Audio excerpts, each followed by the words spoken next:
Goodbye. All right. Well, Sorry about that. that's all right. Thank you, Mr. Libby. We appreciate your help. There's something about this YouTube format that just really is beyond my expertise. And I guess it really doesn't take much to be beyond my expertise, quite frankly. Well, thank you for joining us this afternoon. I won't take a lot of your time, but we do want to try to touch base with you each week a little bit as we're going through this continuous learning format. If nothing else, it'll give you an opportunity to ask questions, and you're welcome to do that here this afternoon. First of all, we do not have Friday or Monday lunch deliveries the next couple days here, couple weekdays over Easter vacation or over Easter weekend. Our cooks have just been working really, really hard to get this stuff in place. This wasn't something that we had planned for weeks. It was something that we'd planned for hours, and it's really taken their toll on our folks, and we're going to give them a long weekend. And I know that that's problematic for some of our families, and for that, I truly do feel badly about that. I did speak with Tom Swartz over at Neighbors to Neighbors this morning, and they're ready to pick up some slack for some of you who really need the assistance on Friday and Monday. So the Neighbor to Neighbor program is ready to step in for that. We have been working hard to establish the internet connections for the folks who have had that as a challenge in their homes. I think we're gaining. Last time I visited with Eagle Communications, they had taken care of about 11 homes and still had some others that they were preparing to establish some internet connectivity with. I'm going to make a few phone calls yet even today. And if I don't get that done, I'll make them tomorrow morning to some of our families that I know we're still challenged with not having Wi-Fi in their homes.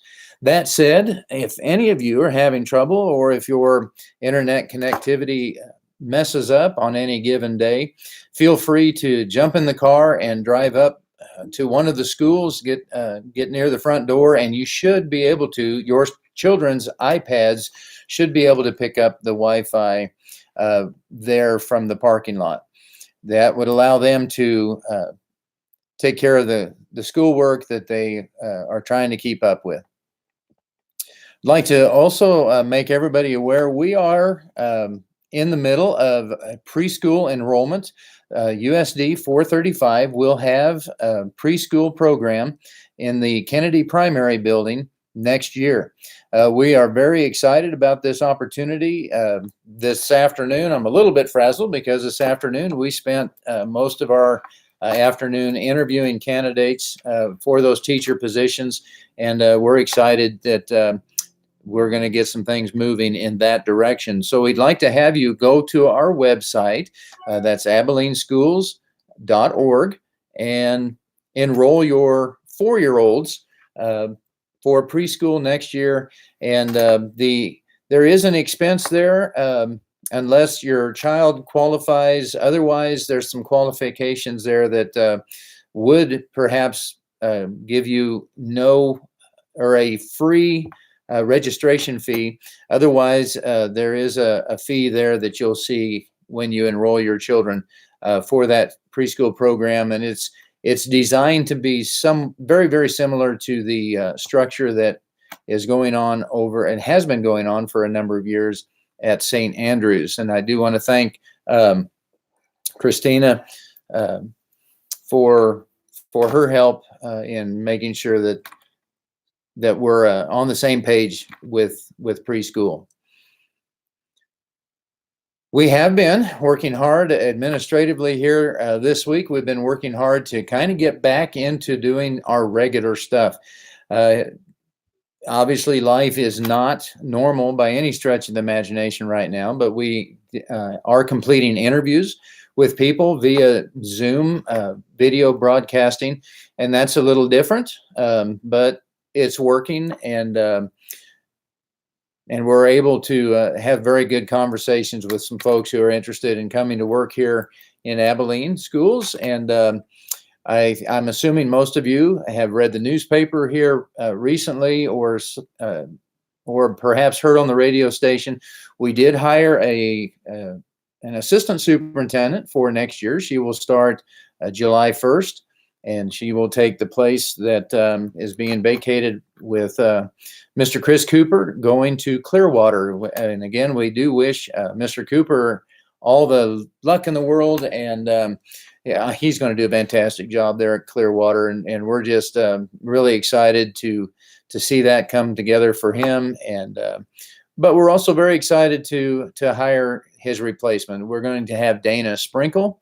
She's been a long time educator over at El Saline. She started as a teacher there, and she's been an administrator there for a number of years now as well, and really led the charge there for the El Saline district for curriculum and state reporting and all those kinds of things that will be a natural for her to step in here to the Abilene district this summer and take over for where Chris is leaving us off, and really he's leaving us in great shape. We are continuing to work toward taking care of our facilities as we should. The vocational education building, because we're not having classes in there, we are moving forward toward trying to do the demolition on the interior of that building, and that will allow us to come back in and restructure the interior space, update it, and make sure that it's ready to go. Hopefully, we'll have that thing ready to go at the start of the fall session here in August. So that we'll see where that goes. So you'll probably see some different activity going on over there, and that's what we're doing, is doing the renovation project for the vocational education building. That will become a welding, or the ag ed area with a lot of welding shop space in there, and then we'll continue with our building trades as well. Any questions now that I have you here this afternoon? I see there's a few people listening, and I want to thank you for being here. Otherwise, we'll probably sign off, and we'd like to wish everyone a happy Easter.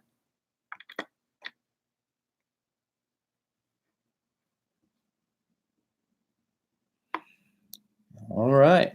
Well, again, I do want to thank Mr. Leiby and his team for making sure that this broadcast happened this afternoon. And we do want to wish all of you a happy Easter this weekend. And it's a great time of year. Enjoy your families, love on them a little bit, and thank you for practicing the social distancing in our community. Dickinson County, as just before we got on, still has not had a positive test, and that's just really pretty remarkable. And I want to thank all of you for the efforts you've made to stay safe and stay healthy. Have a great afternoon, and take care.